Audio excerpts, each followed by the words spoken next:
Yes hello my dear student. और अपन ने जो सेकंड क्लास जो इसकी पढ़ी थी, थर्ड वाली class BSc BEd second year physics के अंदर, उसमें कुछ टेक्निकल प्रॉब्लम आ गई थी। आपके कमेंट भी आए थे मेरे पास कि सर अच्छे से क्लियर नहीं दिख रहा है। तो इस क्लास को अपन आज वापस लेके आए हैं और यही टॉपिक जो मैंने आपको कराया था आदर्श गैस का रुद्धोष्म प्रसार, इंपॉर्टेंट टॉपिक था, इसलिए इसको मैं वापस कराने जा रहा हूँ। लेकिन इससे पहले मैं आपको आज कुछ कहना चाहूँगा कि आज शिक्षक दिवस है और शिक्षक दिवस पर मैं आपको ये कहूँगा कि आप सभी बहुत अच्छे और इंटेलिजेंट बच्चे हो, आपकी सोच काफ़ी अच्छी है। और एक शिक्षक होने के नाते मेरा आपको ये मैसेज रहेगा कि आप हमेशा इतने छोटे बनिए कि हर कोई आपके साथ बैठ सके। आप हमेशा इतने छोटे बनिए कि हर कोई आपके साथ बैठ सके और आप हमेशा इतने बड़े बनो कि जब भी आप खड़े हो कोई भी वहाँ बैठा ना रहे। तो चलो आइए इस क्लास के अंदर अपन स्टार्ट करेंगे आदर्श गैस का रुद्धोष्म प्रसार। ये मैंने आपको पहले भी बता रखा क्लास में कि रुद्धोष्म प्रसार का मतलब क्या होता है कि एक ऐसा प्रसार जिसमें अगर आपके पास कोई सिस्टम दे रहेगा जिसको अपन निकाय बोलते हैं, उस निकाय में अगर ऊष्मा का आदान प्रदान हो रहा है, उस निकाय के अंदर ऊष्मा का आदान प्रदान हो रहा है, या जब किसी निकाय को ऊष्मा दी जाती है, या यूं कहें अपन कि निकाय में परिवर्तन या किसी गैस के निकाय में परिवर्तन इस प्रकार हो कि उसकी ऊष्मा हमेशा कांस्टेंट रहे, यही कहलाती है आपकी आदर्श गैस का रुद्धोष्म प्रसार। तो आइए थोड़ा अपन इसमें देखते हैं। डेरिवेशन लिख लेता हूँ मैं आपके सामने यहाँ। आदर्श गैस का रुद्धोष्म प्रसार, यस डेफिनेशन लिखूंगा मैं। यदि किसी गैस या निकाय में परिवर्तन, यदि किसी गैस या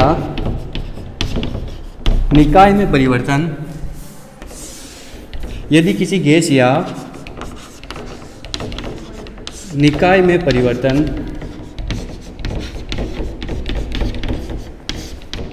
इस प्रकार हो, यदि किसी गैस या निकाय में परिवर्तन इस प्रकार हो कि निकाय तथा परिवेश के मध्य, कि निकाय तथा परिवेश के मध्य, निकाय तथा परिवेश के मध्य ऊष्मा का आदान प्रदान ना हो, निकाय तथा परिवेश के मध्य ऊष्मा का आदान प्रदान ना हो, निकाय तथा परिवेश के मध्य ऊष्मा का आदान प्रदान ना हो। अर्थात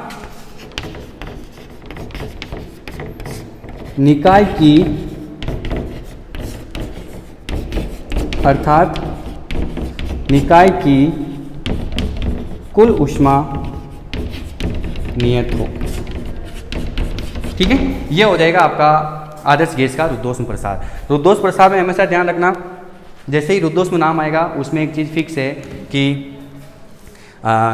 किसी गैस या निकाय में परिवर्तन इस प्रकार हो कि निकाय तथा परिवेश, परिवेश का मतलब एक सिस्टम से दूसरे सिस्टम के अंदर जाना, परिवेश का मतलब यहाँ पर क्या हो जाए, एक सिस्टम से दूसरे सिस्टम के अंदर जाना। निकाय तथा परिवेश के मध्य ऊष्मा का आदान प्रदान ना हो, अर्थात निकाय की कुल ऊष्मा क्या हो, नियत हो। मतलब अपन कह सकते हैं कुल ऊष्मा नियत है।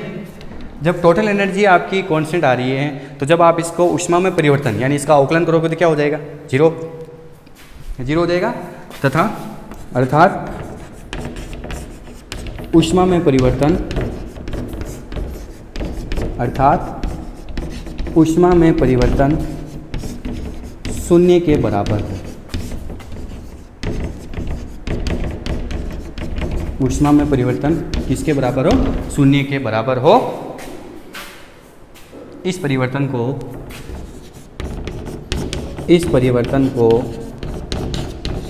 रुद्धोष्म परिवर्तन कहते हैं। इस परिवर्तन को कौन सा परिवर्तन कहते हैं अपन, रुद्धोष्म परिवर्तन कहते हैं। ठीक है, वापस नोट डाउन कीजिए, रुद्धोष्म परिवर्तन किसे कहेंगे, यह परिभाषा ध्यान से देखिए आप। अगर आपको कोई भी पूछ ले कि रुद्धोष्म परिवर्तन क्या होता है, कि ऐसा सिस्टम या ऐसा निकाय जिसमें निकाय तथा परिवेश के मध्य हीट का आदान प्रदान ना हो, ऊष्मा का वहाँ आदान प्रदान नहीं होगा, अर्थात उस निकाय की कुल ऊष्मा क्या होती हैं, नियत होती हैं, या ऊष्मा में परिवर्तन किसके बराबर होगा, शून्य के बराबर होगा। आपको पता जब टोटल एनर्जी कांस्टेंट है आपकी, क्यू कांस्टेंट आपका क्यू क्या आ रहा है, कांस्टेंट आ रहा है, तो आप इसका डेल क्यू निकालोगे कितना हो जाएगा, 0 के बराबर हो जाएगा। तो इस परिवर्तन को अपन क्या बोलेंगे, रुद्धोष्म परिवर्तन कहते हैं। आगे चलिए आप, ये इसको आप स्क्रीनशॉट ले लीजिए।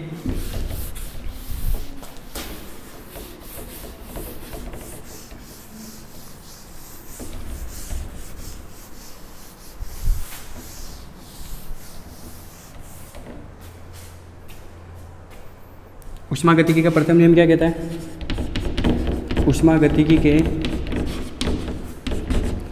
ऊष्मागतिकी के प्रथम नियम से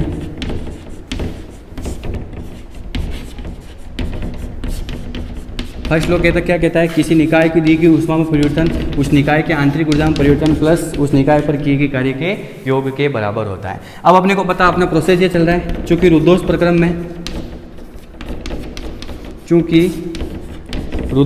में क्या होता है, क्यू कांस्टेंट होता है, तो डेल क्यू आपका क्या हो जाएगा, 0।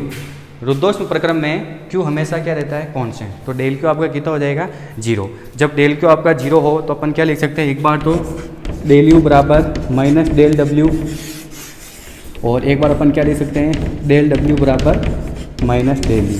ये दो चीज़ें ध्यान रखना, दो स्टेबिलिटी आ रहे हैं अपने पास। जब आप ये 0 नोटिस करोगे तो एक बार तो माइनस में आ रहा है डेल यू, और एक बार इसकी आंतरिक ऊर्जा क्या हो रही है, माइनस में हो रही है। अब ये माइनस प्लस कब होता है, ये अपने को देखना है। फर्स्ट स्टेटमेंट, जब रुद्धोष्म प्रक्रम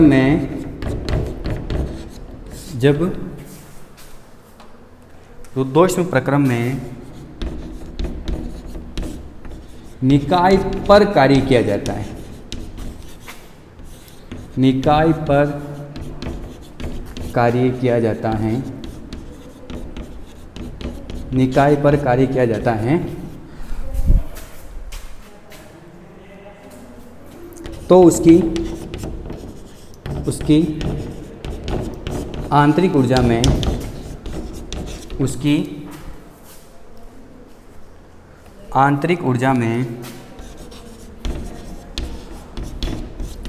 कमी हो जाती है, कमी आ जाएगी। देखना ध्यान से, ये क्या लिखा मैंने यहाँ पर, आंतरिक ऊर्जा क्या हो जाएगी, कम हो जाएगी।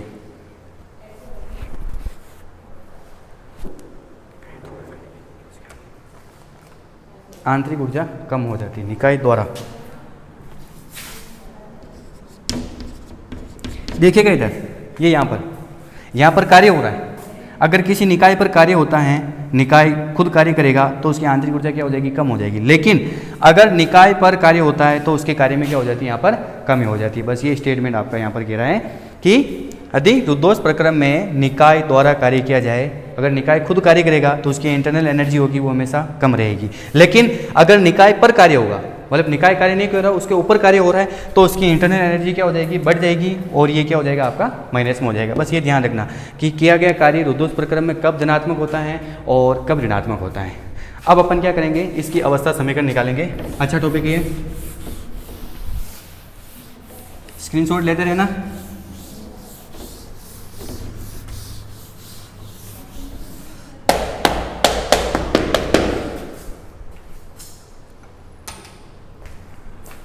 रुद्धोष्म प्रक्रम का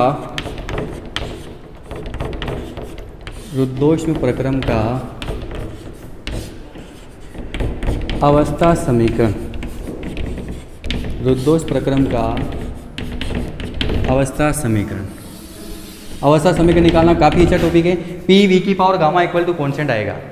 देखो पी वी कॉन्स्टेंट अदर गैस समीकरण में होता है, रुद्धोष्म प्रक्रम में क्या हो जाता है, पी वी की power gamma equal to constant. अब ये कैसा आएगा उसका मैं अपने आपको सॉल्यूशन बता रहा हूँ कि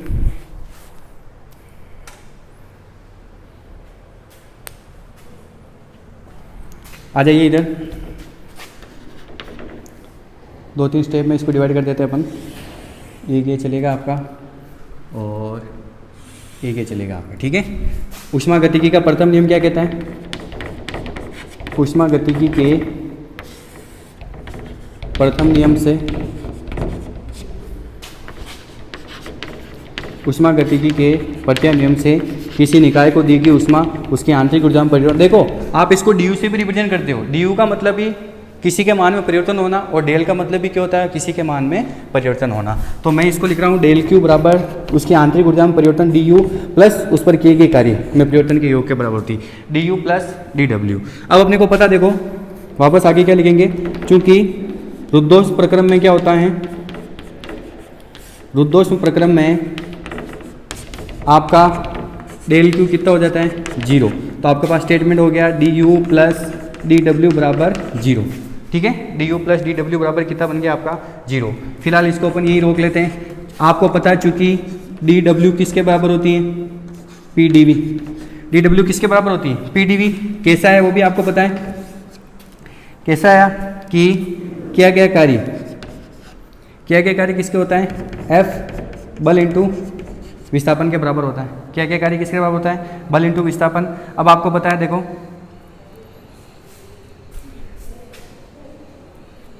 ये वैसे मैंने बता रखा आपको कि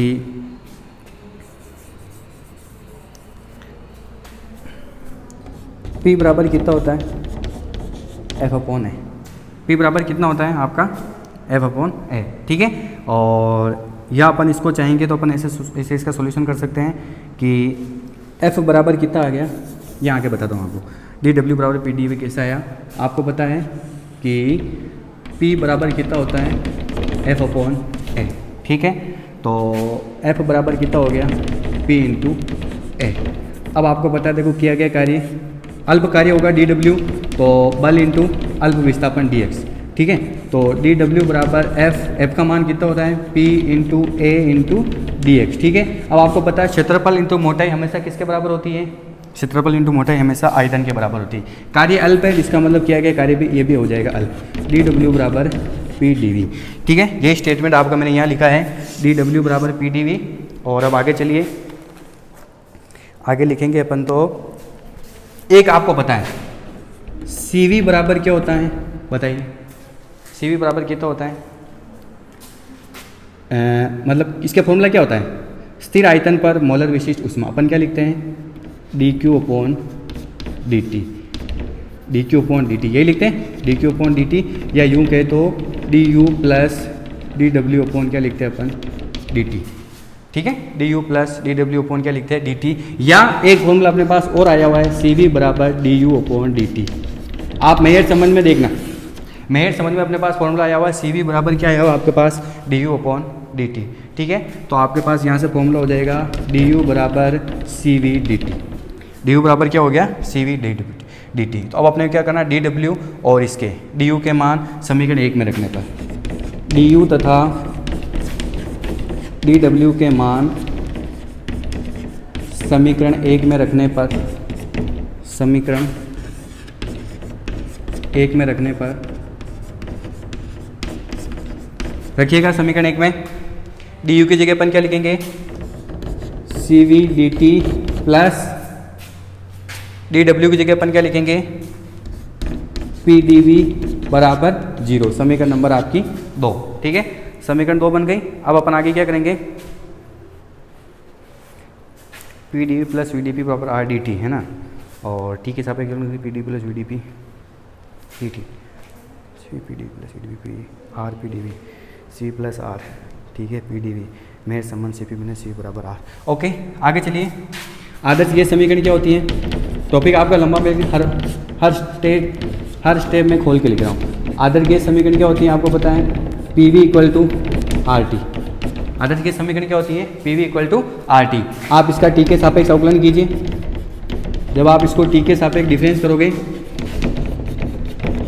टी के सापेक्ष आप इसका अवकलन करोगे तो ये हो जाएगा आपका पी, एक बार ऐसा ऐसे ही D V upon D T, plus अगले स्टेप में वी ऐसा ऐसे ही आपका क्या हो जाएगा, D P upon D T बराबर आर। या यूँ कहे तो क्या मैं इसको ऐसे लिख सकता हूँ, देखो P D V plus V D P बराबर आर डी टी। ठीक है, या यूँ कहे तो अगर मैं वहाँ से P D V plus V D P upon R बराबर डी टी, ये किसका मान आ गया, डी टी का मान आ गया। अब मैं क्या करूँगा, देखो डी टी का मान रखूँगा समीकरण 2 में, डी टी का मान समीकरण 2 में रखने पर ओके, dt का मान अपन किस में रख रहे हैं, समीकरण 2 में रख रहे हैं, और समीकरण 2 में रखेंगे मेरे समझ में जाएगा CP मैंने CP VD, ठीक है, CV PV से भाग दे देंगे। वापस देखिएगा इधर रुद्धोष्म प्रक्रम की अपन अवस्था समीकरण निकाल दें, क्योंकि अभी और आगे लंबा प्रोसेस चलेगा, तो इधर से क्या करना पड़ेगा, इसको मिटाना पड़ेगा। तो इसके लिए मैं आपको एक बार वापस एक्सप्लेन कर देता हूँ। ऊष्मागतिकी का फर्स्ट लॉ क्या कहता है, डेल Q बराबर DU प्लस DW। आप चाहो तो इसको डेल के रूप में भी लिख सकते हो, और अपने को पता देखो रुद्धोष्म प्रक्रम में डेल Q किसके बराबर हो जाता है, 0 के बराबर। रुद्धोष्म प्रक्रम में डेल Q किसके बराबर हो जाता है, 0 के बराबर। तो ये समीकरण क्या हो जाएगी आपकी, DU प्लस DW बराबर 0। इस समीकरण को अपन ने यही रोक लिया। इस समीकरण को अपन ने क्या किया, फिलहाल गर्मी बहुत हो रही है मैन, तो इस समीकरण को अपन ने यही रोका, और मैंने निकाला मान dW किसके बराबर होता है, PdV के बराबर। ये मैंने आपको फर्स्ट क्लास में बता रखा है, एक बार और देख लेते कैसा है। ये रहा ब्रैकेट में लिखा मैंने, दाब P बराबर किसके बराबर होता है, F/A। यहाँ से अगर मैं F बराबर निकालूँ तो क्या लिख सकते हैं, P × A। अब कार्य का फॉर्मूला होता है, देखो अल्प कार्य हो रहा है, अल्प कार्य बल × अल्प विस्थापन। बल लगेगा, बल से अल्प विस्थापन होगी, माना ये कितनी विस्थापित हुई, dx विस्थापित। तो f का अपन ने मान रख दिया, ये dw ऐसा कैसे, f की जगह अपन क्या लिखा, p × a × dx। अब क्षेत्रफल इंटू मोटाई किसके बराबर होती है, आयतन के बराबर pdv। तो dw बराबर कितना हो गया, pdv। एक मान तो ऐसे कैसे। आगे चलिए, अब अपने को पता देखो स्थिर आयतन पर मोलर विशिष्ट ऊष्मा CV बराबर dQ/dt, या जब मैंने आपको मेयर संबंध पढ़ाया था पहले दूसरी क्लास में होगा मेयर संबंध, उसमें अपने पास फॉर्मूला है CV बराबर DU/dt। तो यहाँ से अगर मैं DU निकालूँ तो DU बराबर कितना हो जाएगा, CV dt। ये फॉर्मूला आया था आपका मेयर रिलेशन में। तो अब DU का मान और DW का मान अपने को समीकरण 1 में रखना है। तो रखिएगा आप DU और CV का मान समीकरण 1 में। तो समीकरण 1 क्या होगी आपकी, CV dt प्लस PdV बराबर 0। इसको अपन यही रोक लिया, क्योंकि अभी इसका काम है अपने को। और यहाँ मैंने क्या लिखा अलग से, आदर्श गैस समीकरण। आदर्श गैस समीकरण क्या होती है आप सभी को पता, PV = RT। इसका अपन ने किसके सापेक्ष अवकलन किया, T के सापेक्ष, इसको अपन ने डिफरेंस किया, या अवकलन लिखा हुआ है ना, अवकलन किया। तो एक बार P ऐसे कैसे ही, V का क्या हो जाएगा, dV/dt, प्लस अगले स्टेप में V ऐसा कैसे ही, P का कितना हो जाएगा, dP/dt = T का 1 हो जाएगा, यहाँ कितना हो जाएगा R। अब मैंने क्या कि यहाँ से dt को हटा दिया, dt को हटाने के बाद आपकी इक्वेशन क्या बन जाएगी, PdV प्लस VdP बराबर RdT। dt इधर चला गया, और यहाँ से मैंने dt का मान निकाला, dt किसके बराबर हो जाएगा, PdV प्लस VdP/R। अब मेरे को dt का मान रखना है समीकरण 2 में। आप यहाँ से स्क्रीनशॉट ले लीजिए, मैं आगे चल रहा हूँ।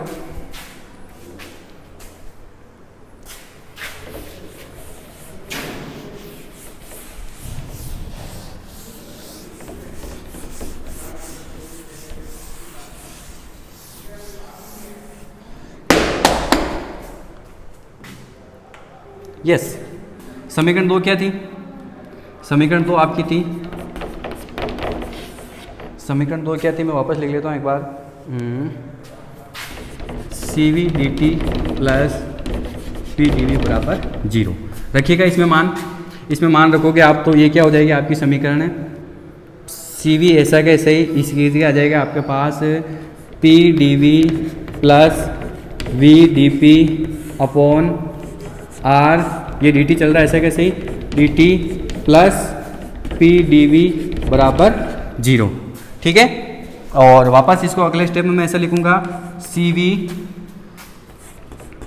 PdV प्लस VdP dt को क्यों लिख रहे हैं, dt का तो मान लिख दिया अपन, है ना, प्लस R को उधर भेज देते अपन, ये R था ना, इसको मैंने इससे मल्टीप्लाई कर दिया, RPdV बराबर 0, ठीक है। अब ये देखिएगा इन दोनों में PdV कॉमन है, ये ध्यान से देखिएगा आप, इसमें और इसमें क्या कॉमन है, PdV कॉमन, तो इनको अपन एक साथ लिख देते हैं। तो ये जब एक साथ आएगा तो आपका क्या बन जाएगा, इसमें तो CV प्लस यहाँ से क्या बन जाएगा R, बाहर क्या कॉमन आ गया आपका PdV प्लस VdP के साथ भी क्या जुड़ जाएगा, CV जुड़ जाएगा, VD के साथ भी CV जुड़ा, और ये क्या हो गया आपका VdP बराबर 0, ठीक है। और इसको फिलहाल आप बना लीजिए समीकरण नंबर 3। अब आपको पता मेयर संबंध क्या कहता है, मेयर संबंध क्या कहता है, मेयर संबंध से CP माइनस CV किसके बराबर होता है, R के। तो यहाँ से मैं CP किसके बराबर लिख सकता हूँ, CV प्लस R लिख सकते हैं। तो ये मान आप यहाँ रखिए, ठीक है। तो ये आपका क्या हो जाएगा, आपका जब आप यहाँ रखोगे तो CVPV, इसको मिटा रहा हूँ।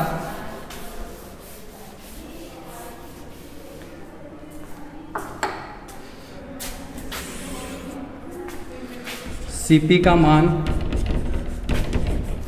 समीकरण 3 में रखने पर, ठीक है, Cp का मान समीकरण 3 में रखिए। देखो स्टेप बाय स्टेप सॉल्यूशन कर रहा हूँ तो आपको कहीं भी दिक्कत नहीं आनी चाहिए। मैंने सारी स्टेप यहाँ सामने खोल के लिख रहा हूँ। तो आप Cp का मान रखिए समीकरण 3 में, क्या हो जाएगी, Cv प्लस आर की जगह अपन क्या लिख सकते हैं, देखो Cp हो गया Cv plus R dot P D V plus Cv V D P बराबर 0, सही है ना, Cv वी डी पी बराबर 0, ठीक है। उपरोक्त समीकरण में Cv Pv का भाग देने पर, देखिए लाइन क्या आई, इस समीकरण के अंदर किसका भाग देना, देखो Cv Pv का दीजिए, हर बार स्टेप बाय स्टेप में दीजिए, Cp Pdv upon Cv Pv plus Cv Vdp upon Cv Pv बराबर 0। जो कटता है उसको काट देना, P से P कट गया तो ये यहाँ पर बन जाएगी आपकी Cp upon Cv dot P से P कट जाएगा dv अपॉन v प्लस ये क्या हो जाएगा आपका Cv से Cv कट गया, v से v कट गया, dp अपॉन p बराबर 0। यहाँ तक ठीक है। ये आप स्क्रीनशॉट ले लीजिए, वापस मिटाना पड़ेगा। लाइन टू लाइन आपको नोट्स बनाने हैं, मैंने आपको पहले बोला है कॉपी लेना, हर लाइन टू लाइन आपको नोट्स बनाने हैं। कोई भी दिक्कत नहीं आएगी आपको, कोई भी टॉपिक आपका सिलेबस से बाहर नहीं है, सारे सिलेबस के अंदर से करवा रहा हूँ, आपको सिलेबस देखने की भी ज़रूरत नहीं है। चलो आगे चलिए, इसके आगे चलना है।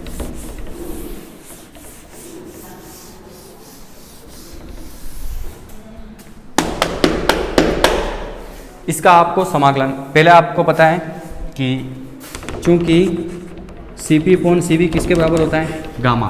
गामा क्या है, दो मिलित विशिष्ट ऊष्माओं का मोलर विशिष्ट ऊष्माओं का अनुपात, स्थिर दाब पर मोलर विशिष्ट ऊष्मा तथा स्थिर आयतन पर मोलर विशिष्ट ऊष्माओं का अनुपात गामा से रिप्रेजेंट करते हैं। तो आपकी ये इक्वेशन क्या हो जाएगी, देखो आपको पता है gamma dot dv upon v plus dp upon p बराबर 0, ठीक है। अब आप इसका समाकलन कीजिए,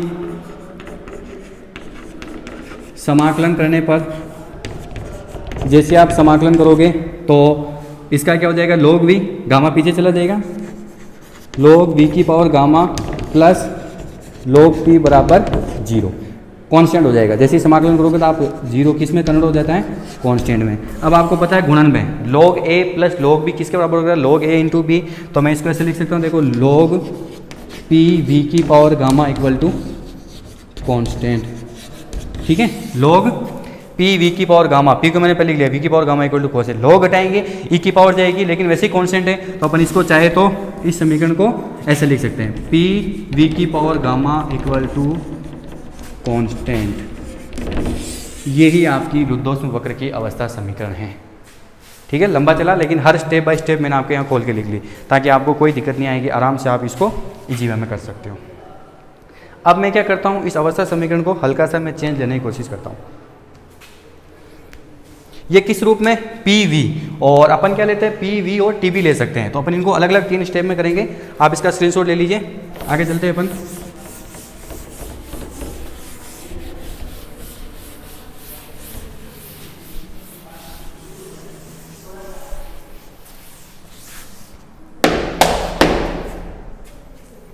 अब मैं इसको निकालूंगा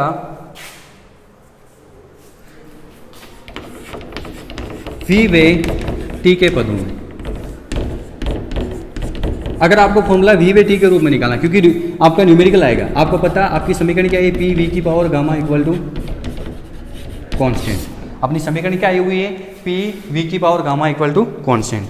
अगर आपको V और T के रूप में निकालना हो फॉर्मूला तो अपन कैसे निकालेंगे, सबसे पहले आदर्श गैस समीकरण क्या कहती है आपकी, आदर्श गैस समीकरण से, आदर्श गैस समीकरण क्या कहती है आपकी, PV इक्वल टू RT, ठीक है। यहाँ से P हटाना है तो P हटाने के लिए मैं यहाँ से P का मान निकालूँ तो B बराबर अपन क्या लिख सकते हैं, RT अपॉन V।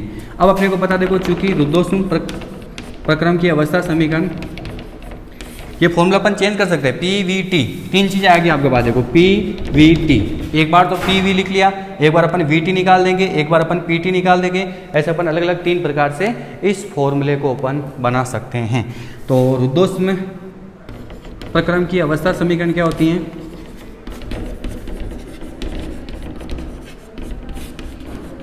अवस्था समीकरण पी वी की power gamma equal to constant, ठीक है। अब आप क्या लिखोगे? P का मान रखने पर, P का मान रखिए, ऊपर लिख रहा हूं मैं, P का मान रखोगे तो आप क्या हो जाएगा? R T upon V, P की जगह क्या होगी? R T upon V dot V की power gamma equal to constant. R वैसे ही कॉन्स्टेंट होता है, देखिए आर आपका वैसे ही क्या होता है? कॉन्स्टेंट होता है। इसको आप जब ऊपर ले जाओगे तो गामा -1 हो जाएगा, तो टी वी की पावर गामा -1 बराबर कांस्टेंट। ये आपका फॉर्मूला हो गया टी और वी के रूप में, ठीक है। ये फॉर्मूला किस रूप में हो गया आपका? टी और वी के रूप में फॉर्मूला हो गया। Any doubt? अब आपको निकालना है पी वे टी के रूप में। पी वी निकाल लिया, वी टी निकाल लिया, और अब अपन क्या निकालेंगे? P T. बस ऐसे फॉर्मूले न्यूमेरिकल में ये काम आएगा। अब सेकंड फॉर्मूला अपन करते हैं, वो होगा आपका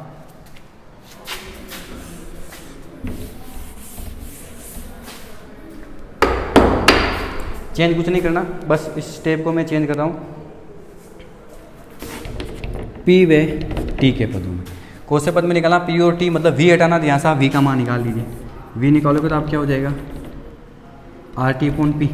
वी निकालोगे तो आप क्या हो जाएगा? R T upon P. वही वापस रुद्धोष्म प्रक्रम की अवस्था समीकरण पी वी की power gamma equal to constant. अब अपने को किसका मान लिखना है? वी का मान रखने पर, वी का मान रखने पर रखिएगा वी का मान, तो कितना हो जाएगा आपको पता है? पी ऐसे का ऐसे ही डॉट वी की जगह अपन लिखेंगे आर टी अपॉन पी इस पूरे की पावर गामा बराबर constant. Are T upon P इस पूरे की पावर गामा बराबर क्या हो गया? कांस्टेंट, ठीक है। और आर हट जाएगा, मैंने आपको क्या बोला पहले? आर हट जाएगा, तो यहाँ तो हो गया आपका पी डॉट टी की पावर गामा डॉट पी की पावर माइनस गामा, ऊपर जाएगा तो ऐसे होगा।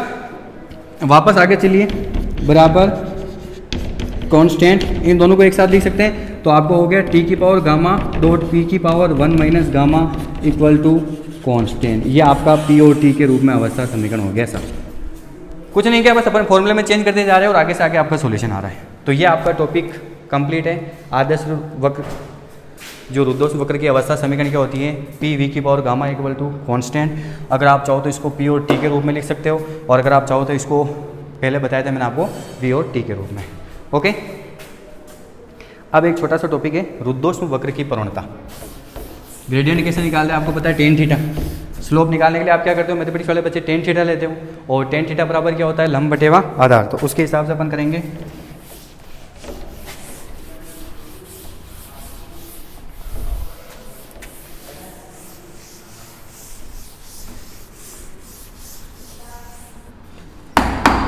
ये क्लास हो गई थी पहले, लेकिन क्या है कि समझ में नहीं आएगा आपको, इसलिए मैंने इसको वापस थोड़ा दोबारा रिपीट किया है ताकि आप इसको अच्छे से समझ लोगे। रुद्धोष्म वक्र की प्रवणता, स्लोप निकालना है ना। रुद्धोष्म वक्र की प्रवणता, ग्रेडियंट ऑफ स्लोप कहो या जो भी कहो, एक्स वाई जेड, यदि पी वे वी के मध्य वक्र खींचा जाए, यदि पी वे वी के मध्य वक्र खींचा जाए, बताइए वक्र कैसा आएगा? P V equal to constant होता है, ठीक है, आदर्श गैस समीकरण। तो पी इज प्रोपोर्शनल टू क्या होता है?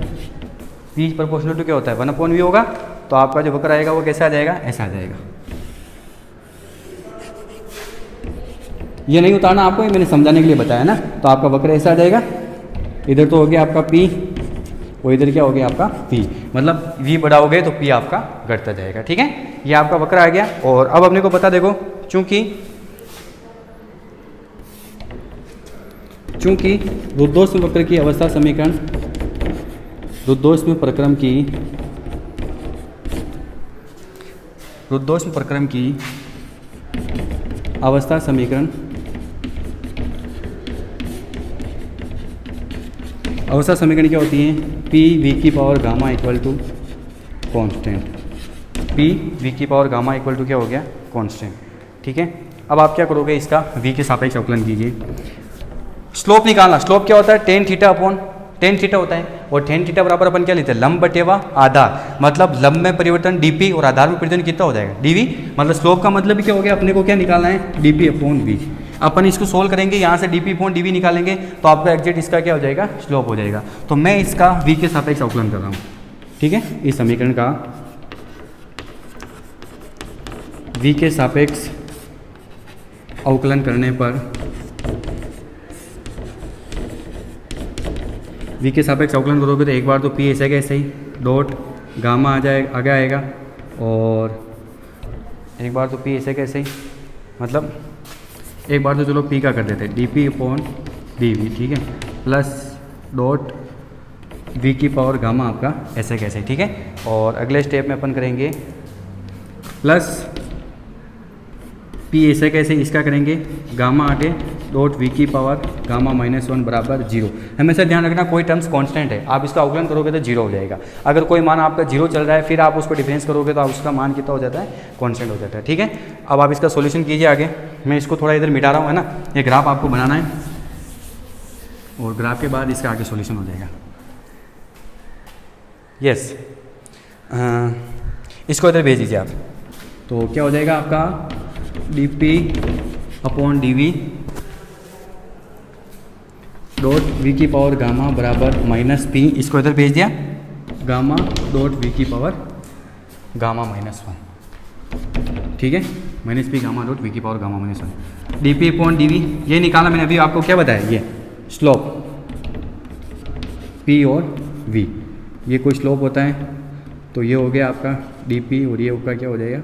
ये हो गया आपका डी वी, और ये आपका क्या हो जाएगा? D P. टेन थीटा निकालते हैं अपन, तो D P upon D V बराबर minus P gamma dot V की पावर गामा -1 अपॉन वी की पावर गामा।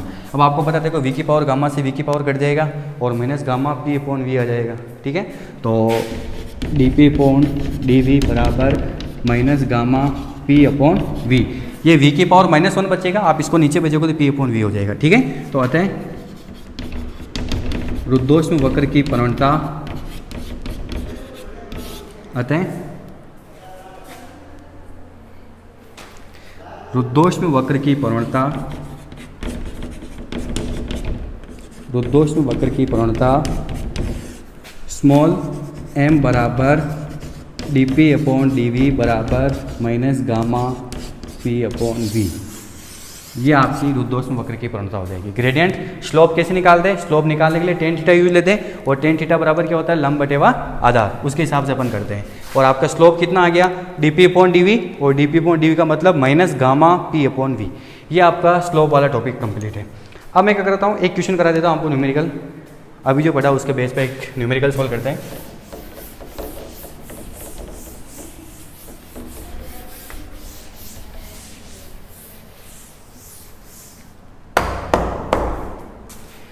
न्यूमेरिकल लिखे गया 2 मीटर क्यूब आयतन, क्वेश्चन है आपका 2 मीटर क्यूब आयतन, 2 मीटर क्यूब आयतन और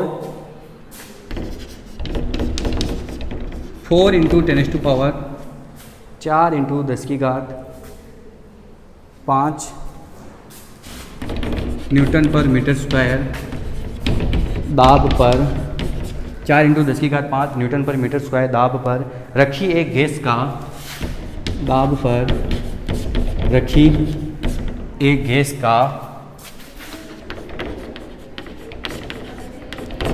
रुद्धोष्म प्रसार किया जाता है,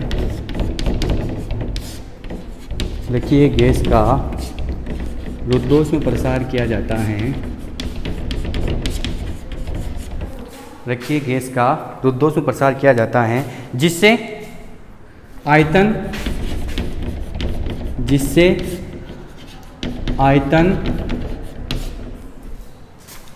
0.5 मीटर क्यूब आयतन कितना हो रहा है आपका 0.5 मीटर क्यूब हो जाता है, मीटर क्यूब हो जाता है।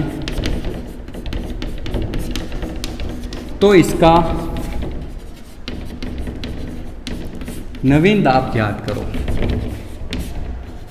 नवीन दाब ज्ञात करो, ठीक है। और एक आपको वैल्यू गिवन है गामा बराबर 1.5, ये आपको क्वेश्चन में दे रखा। ओके, तो अब अपने को इसका सॉल्यूशन करना है। क्या करना है आपको? सॉल्यूशन, ठीक है। अब सॉल्यूशन कैसे करेंगे? आपको सबसे पहले जो दे रखा उसको उतारिए और फिर आपको क्या निकालना उसके अनुसार अपने को करना है, ठीक है। तो आयतन दे रखा और आपको क्या दे रखा? दाब। अब उस गैस का अपन क्या करें, देखो रुद्धोष्म में प्रसार कर रहे हैं, जिससे आयतन ये हो जाता है, तो आपको दाब निकालना। बस आयतन और दाब और आयतन और दाब दो बार रिपीट हो रहा है। तो सबसे पहले सॉल्यूशन में अपन क्या लिखेंगे? आपके पास क्या गिवन है, देखो आपको दे रखा है, देखो आयतन V1 आपको कितना दे रखा है? 2 मीटर क्यूब, ठीक है। और P1 आपको कितना दे रखा है? वो दे रखा है आपको 4 × 10⁵ न्यूटन पर मीटर स्क्वायर, ठीक है। और एक आपको दे रखा है V2, जब इसका रुद्धोष्म प्रसार हो रहा है V2 कितना हो रहा है? V2 हो जाता है आपका 0.5 मीटर क्यूब। तो आपको क्या निकालना है? अब P2 निकालना है, ठीक है। और एक आपको दे रखा है गामा बराबर 1.5। ये चीज़ें दे रखी, जो जो चीज़ें गिवन है उसको हमेशा सबसे पहले आप लिख लीजिए भाई, ये चीज़ें हमें अपने पास गिवन है, ठीक है। आगे चलिए, क्या क्या दे रखा है? PV, तो जो रुद्धोष्म वक्र की अवस्था समीकरण लगेगी, रुद्धोष्म की अवस्था समीकरण, प्रक्रम लिख देना आप, है ना। रुद्धोष्म प्रक्रम की अवस्था समीकरण क्या होती है आपको पता है? PV की power gamma equal to constant. अब आपको पता है कॉन्स्टेंट चल रहा है ये, अगर कॉन्स्टेंट का मतलब क्या हो, जितना भी रुद्धोष्म प्रक्रम होगा उसमें ये स्टेप हमेशा ऐसे ही चलेगी। अगर आपके पास 2 स्टेप है तो अपन क्या लिख सकते हैं? देखो P1 V1 बराबर P2 V2, 3 हो तो P3 V3, ऐसे कंटिन्यू चल सकता है। तो आपकी जो समीकरण बनेगी वो ऐसे बन जाएगी, P1 V1 की पावर गामा बराबर P2 V2 की पावर गामा, ऐसे अपन कंटिन्यू चला सकते हैं। अपने को क्या चाहिए? अपने को क्या चाहिए? V2 चाहिए, P2 चाहिए ना। तो P2 ले लो, इस फॉर्मूले को अपन कैसे बना सकते हैं? देखो P2 बराबर P1 V1 की पावर गामा अपॉन V2 की पावर गामा। अब सब मान रख दीजिए, मान रखने पर आप मान रखोगे तो क्या हो जाएगा? देखिएगा P2 ऐसा कैसे है आपका? P2 बराबर P1 की जगह कितना लिखोगे आप? 4 × 10⁵5, 4 × 10⁵5, ठीक है। और इन दोनों को एक साथ अपन कर देते हैं, V1 और V2 की पावर गामा। V2 की पावर भी कितनी है यहाँ पर? गामा है। दोनों को एक साथ लिखेंगे तो आपका V1 तो कितना है? 2 अपॉन V2 कितना है आपका? 0.5। इसकी पावर कितनी होगी? 1.5। इसकी पावर कितनी होगी यहाँ पर? 1.5 होगी, पॉइंट हटेगा ऊपर लगेगा, तो आपका P2 कितना हो गया यहाँ पर? P2 बराबर 4 × 10⁵ × 4 की पावर 1.5। 4 की पावर 1.5 होने का मतलब क्या है? एक पावर पूरी और एक पावर कितनी है आपकी? आधी है। तो अपन इसको कैसे लिख सकते हैं? देखो P2 बराबर 4 × 10⁵ × एक तो पूरा लिख दिया 4 और एक मैंने कितना लिख दिया? 2। यहाँ तक उतारिए आप, ठीक है। और यहाँ तक उतारने के बाद मैं इसको क्या कर रहा हूँ, हल्का सा इस क्वेश्चन को मैं मिटा देता हूँ यहाँ से, और क्वेश्चन मिटाया। और अब अपन अब यहाँ पर क्या लिखेंगे? क्वेश्चन मिटाने के बाद ऊपर चलिए, P2 बराबर 4 4 8 और 16 दूनी 32, 32 × 10⁻⁴ न्यूटन पर मीटर स्क्वायर, ये आपका आंसर है। लेकिन आप चाहो तो इसको स्टैंडर्ड फॉर्म में बनाओगे तो P2 बराबर 3.2 इंटू इधर कितना हो जाएगा? 10⁻⁶ न्यूटन पर मीटर स्क्वायर, ठीक है। अपन इसको ऐसे इस प्रकार भी लिख सकते हैं। बस मैंने थोड़ा सा चेंज किया इसमें, और चेंज करने के बाद आपकी एग्जैक्ट ये वैल्यू आ जाएगी। इस प्रकार अपन देखिएगा और आराम से अपन जो भी क्वेश्चन आते हैं उनको सॉल्व कर सकते हैं। और आपको करना है क्या? बस आदर्श गैस का रुद्धोष्म प्रसार में जो जो प्रोसेस हो रहा है वो आपको सब अच्छे से लिखना है, ठीक है। बाकी कोई दिक्कत नहीं आएगी, आप आराम से उस चीज़ को इजी वे में सॉल्व कर सकते हो। और एक क्वेश्चन आपको मैं दे रहा हूँ,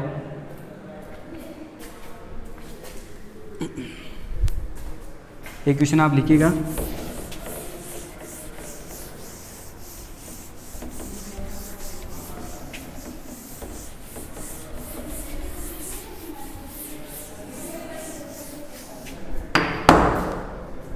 क्वेश्चन पहला आप कर सकते हो इजी वे में। 27 डिग्री सेल्सियस ताप वाली गैस को 27 डिग्री सेल्सियस ताप वाली गैस को 27 डिग्री सेल्सियस ताप वाली गैस को रुद्धोष्म रूप से दबाकर रुद्धोष्म रूप से दबाकर रुद्धोष्म रूप से दबाकर रुद्धोष्म रूप से दबाकर गैस का आयतन 1/4 कर दिया जाता है। गैस का आयतन 1/4